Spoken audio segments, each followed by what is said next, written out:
How's it going, guys? Bibi here with another Bibi's Pick, a series where I pick an anime that I've seen in English and recommend it to all you awesome people at home. So this week I'm recommending Fushigi Yuugi. So I've got Collection 1 and Collection 2 here.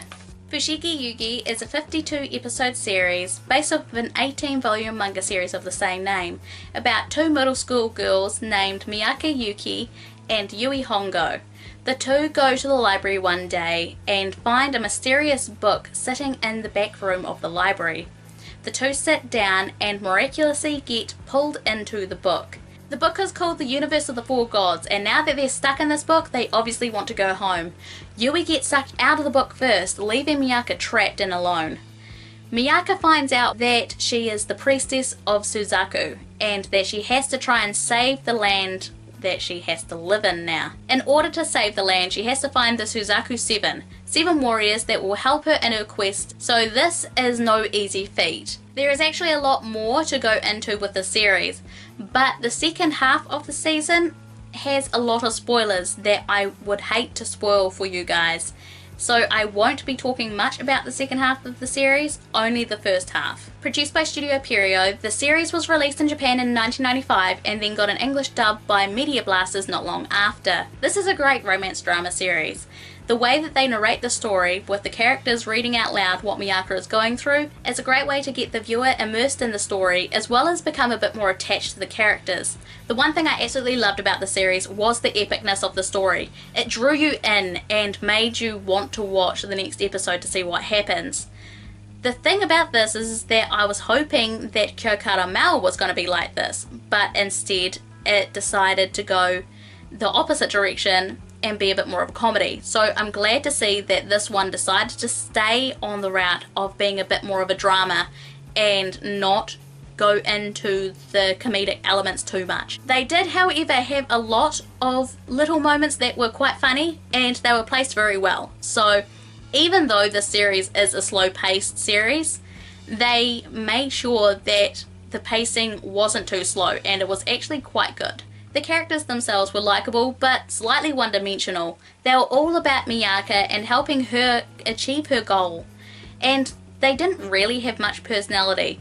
The only character that really did have personality was Miyake, and unfortunately she was a whiny, indecisive child that was only about wanting to be with her love more than actually achieving the goal that she has been set out to, or even trying to get back to her own world. She really only cared about one thing, the guy that she wanted to be with, which was a real shame.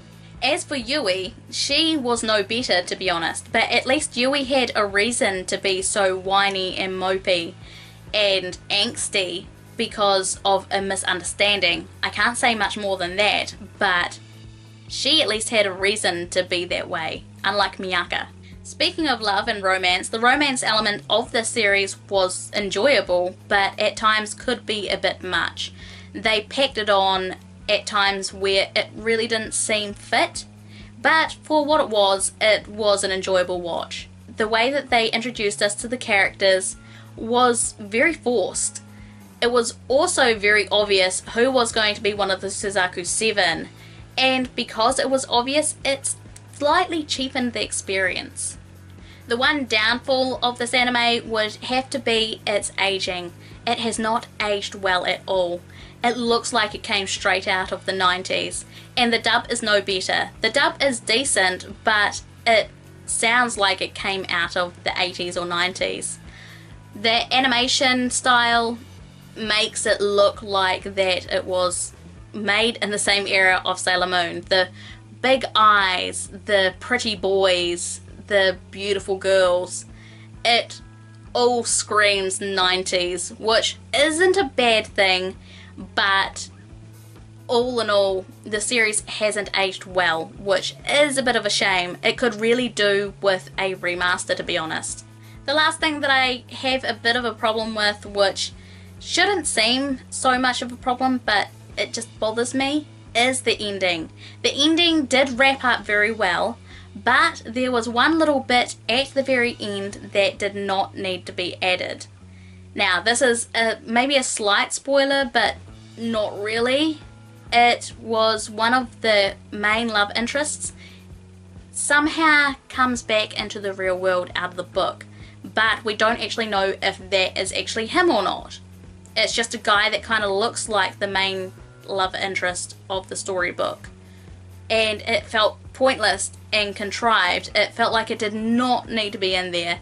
The opening and ending of the series was nice. I didn't really listen to the ending that much, so I don't really remember much of it.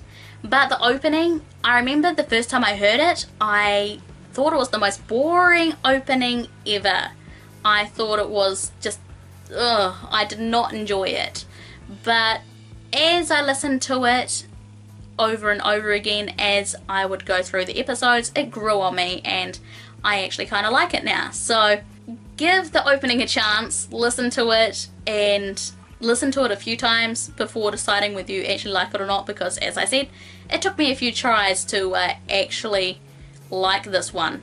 If you enjoy adventure series like Kyokara Mao, or you enjoy romance series and series that kind of look like that they are older, kind of like Sailor Moon, then you may enjoy this one.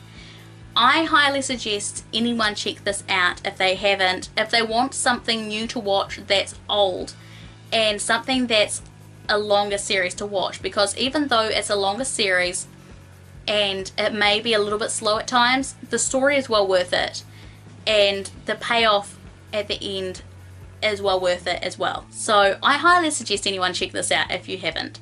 So, have you seen this series? What do you think of it? Leave it all down in the comments below. I look forward to reading it all. While you're there, please make sure to give this video a big like. It helps me out a lot and I always appreciate it.